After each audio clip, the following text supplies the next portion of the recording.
Welcome to Shenanigans Ensue with Mary SanGiovanni! Woo-hoo!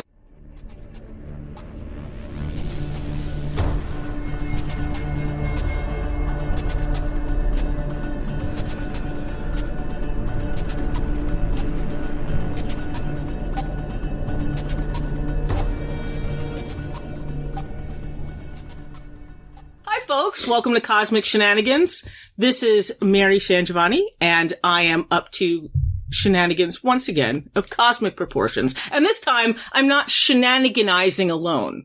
I have author John Quick here, and we're going to be talking about cosmic horror and his upcoming book, which is still...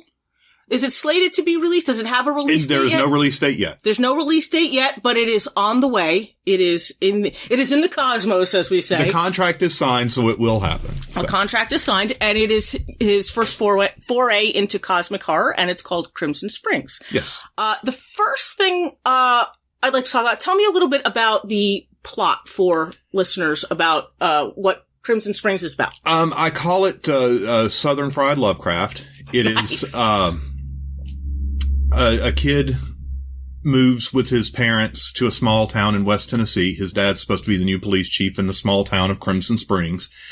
Little by little after he's there, he starts realizing that there's something a bit off about the town. It is set in I should also say this is set in the mid-80s. It just fit better as a period piece. Mm-hmm. And, he and a couple of the other town outcasts start to slowly piece together what force is lurking behind and under the town. That sounds so. I love sort of ancient entity kind of things. One of the things we do on the show is that we examine a work for the elements of cosmic horror that make it cosmic horror, that make it fit into that. Mm-hmm. First, before we delve specifically into Crimson Springs, what do you think constitutes a cosmic horror story? Like, what elements of a horror? I'm trying to think of the best way to describe it. A sense of unease. Okay. An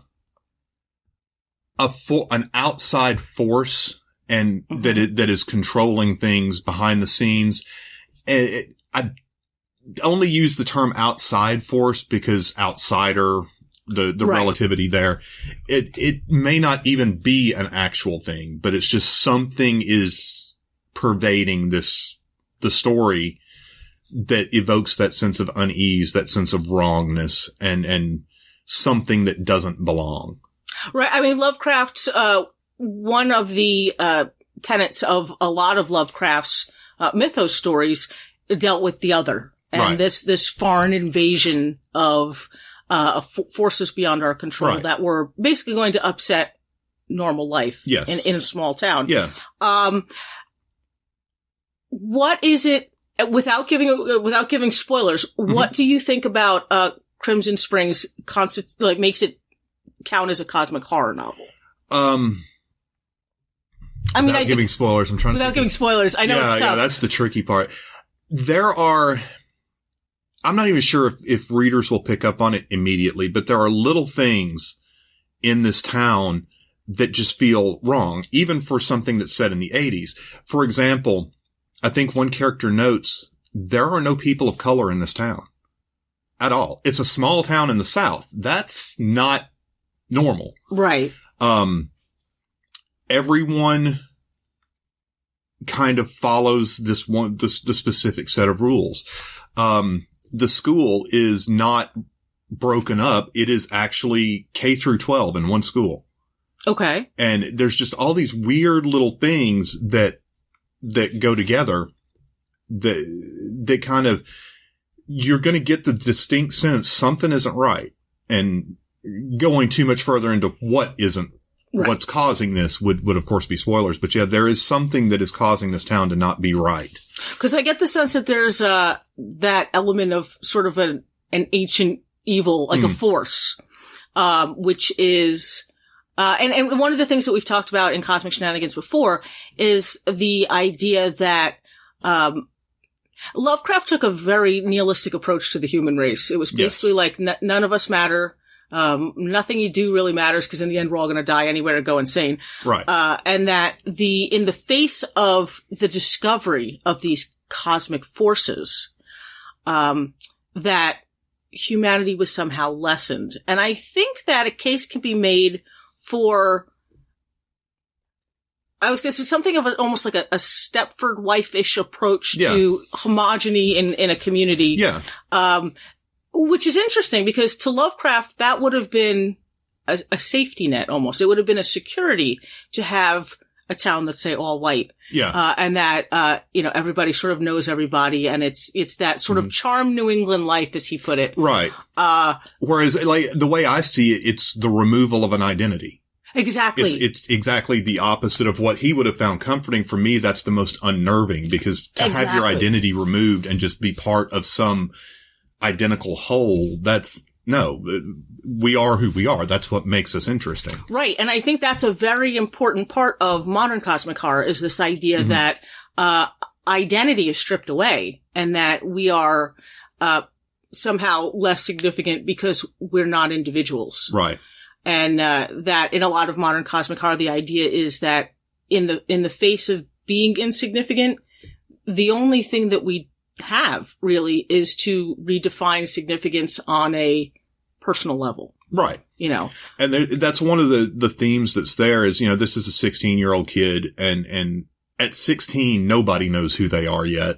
Right. And to add that into having this, almost feeling of you need to assimilate, but yet trying to retain yourself. That was one of the things that I found most interesting in writing it was having that struggle.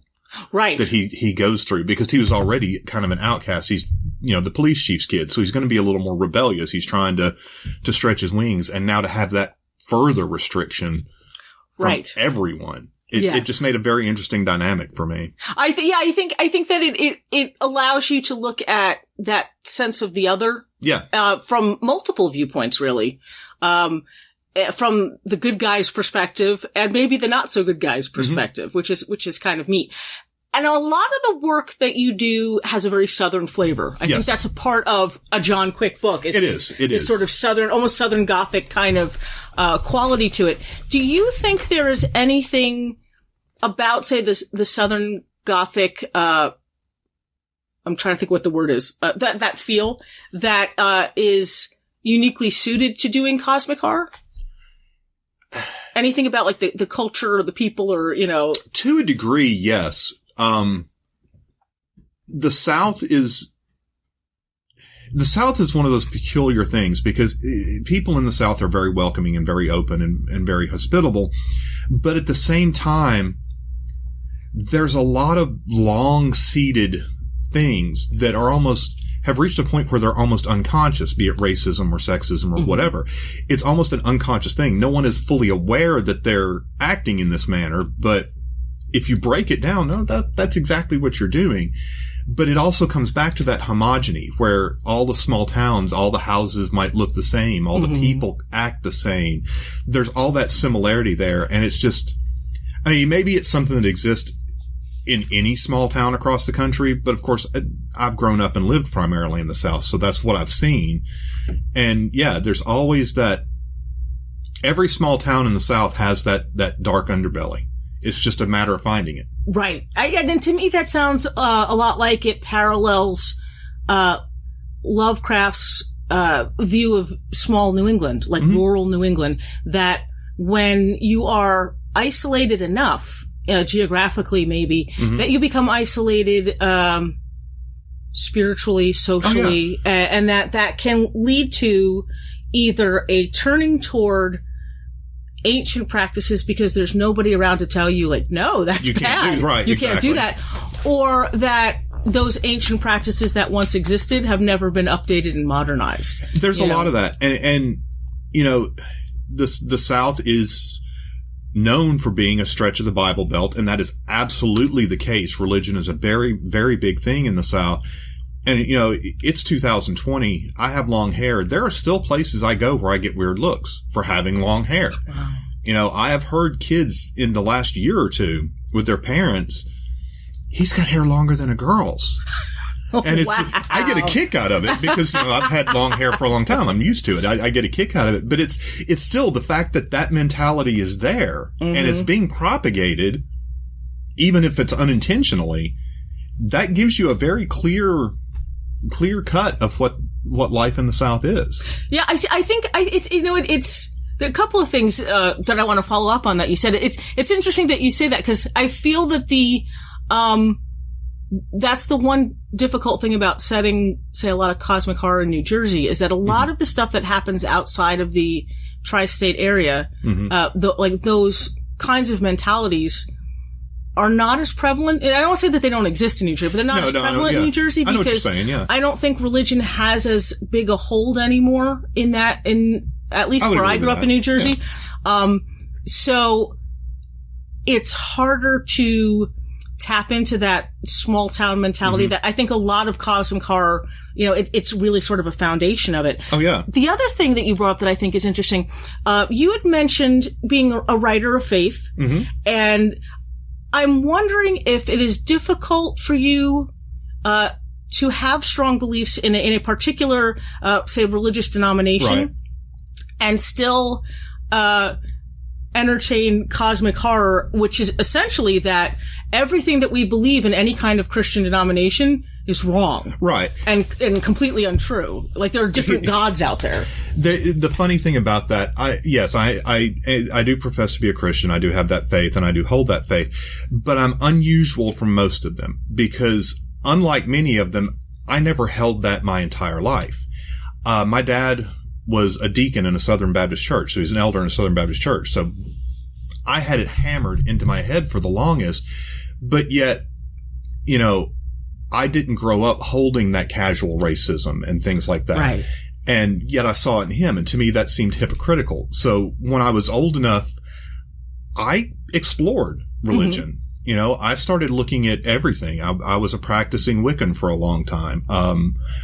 And a lot of what I believe now is heavily influenced by that exploration that I took. And I believe there are some commonalities throughout every religion. To me, that's where the truth is. If all of these different beliefs have these same commonalities, that has to be the true part. Right, right. And I remember years and years ago when I was practicing as a Wiccan, I did an essay that would have pissed off both Christians and Wiccans because I showed that the religions are basically the same thing. They are. There are an incredible number of similarities. The only difference was that Wicca worshipped the creation as much as the creator. Exactly. And that's a good way to put it, actually. And, I still believe that magic exists. One of the things that actually, I've talked about with people in the past is that there really is no contradiction to me because I was raised Catholic.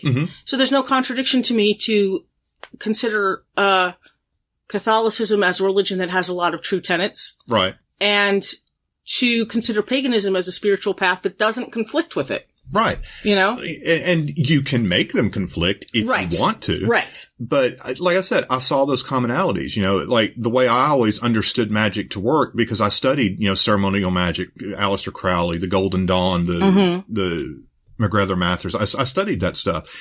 Everything they did, they were asking angels to guard them. Right. Right. And so where's the contradiction? Exactly. Exactly. Maybe it's things that the Bible says you shouldn't do, but I can also understand that warning because if you're not careful, you can really screw yourself up. Oh, sure. So I understand the admonitions against it too, but I believe magic exists. I believe that there are more things in this world and beyond this world that have been revealed in any religious text. Oh, absolutely. I agree. And I agree wholeheartedly. I think it's because I've had that experience and I've kind of come through this different path to the faith I feel secure in now that I can accept the idea of writing about cosmic horror because I can see the possibilities. And I don't see that they necessarily have to conflict with the existence of a one true God or anything like that. Because even in the Bible, he talks about other things. In fact, there was somebody was saying that the translation from the ancient Aramaic or in Hebrew is that God in the translations that came down to us in Catholic school was always I. Yes. But that in the actual texts, it's a plural. It's we. It's gods. I've heard that. I have heard that too, yeah. Which is not to say that there isn't one god and then maybe lesser god. I mean, right. like I said, I think I can there's not make saying the there's not a framework fit. pantheon, yeah. There's an old saying about how if you were to put blind men at different parts of an elephant and then ask them to describe what an elephant looks like, they'd all have something different to say. Oh, exactly. Because they're only seeing a small part of the picture. And that's it, yeah. And I think that's, and I think that speaks to the idea of cosmic horror and maybe, mitigates any concern that if you have this one faith that you could still write about cosmic horror believably, because I think there is a sense that what cosmic horror is saying is that it is a more complicated process than any of us thought. Exactly. And the idea is that, you can either be terrified of that or you could sort of reframe your way of thinking in order to survive that. Yeah, you accept it or you go crazy. Exactly. Which is the core exactly of cosmic horror. Absolutely.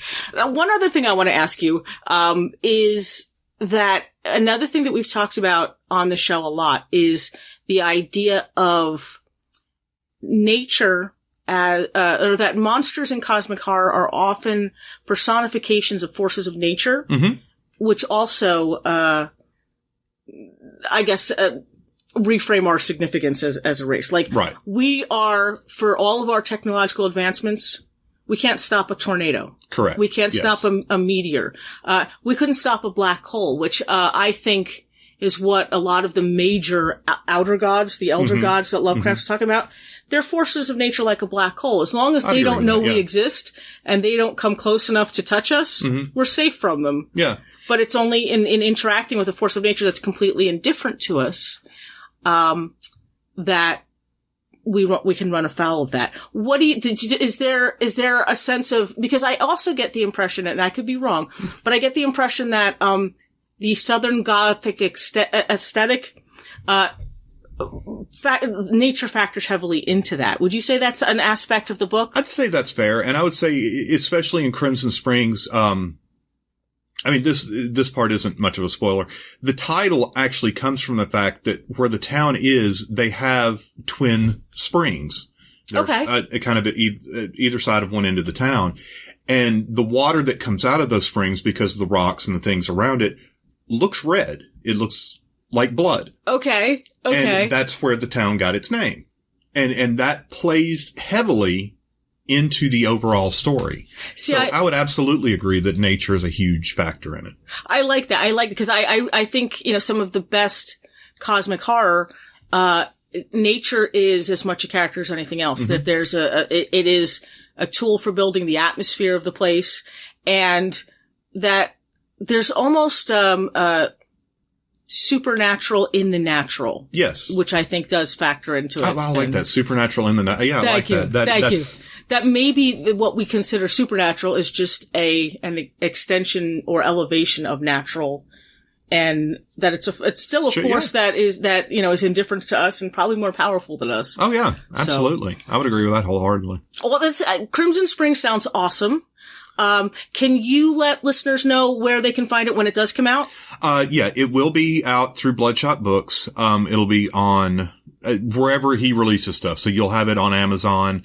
I think he also releases through Barnes and Noble and Kobo and things like that, the online aspects anyway. Great. And, of course, depending on when it comes out, I'll be more than likely, if there's one convention you can expect I'll be at, it'll be Scares at Cares Williamsburg. So great. If nothing else, I'll have copies of it there as long as it's out before the next Scares. So awesome. So folks, this is John Quick. Remember, it's Crimson Springs coming out soon to conventions near you. Thank you so much, John, for being on the show. Oh, you're very welcome. Thank you so much for having me. Yeah, it was fun. This is great. I always enjoy talking to people, and I get so excited too. I always enjoy talking to people about their views of cosmic horror, because the interesting thing I've found is that, regardless of backgrounds or writing styles or anything like that, there's certain instinctive fundamental principles of cosmic horror that everybody just sort of, they just all get it. They all just click with it, Yeah. Oh, yeah, exactly. And I know, like, when I wrote this one, I was very cognizant of trying to avoid major tropes until I realized that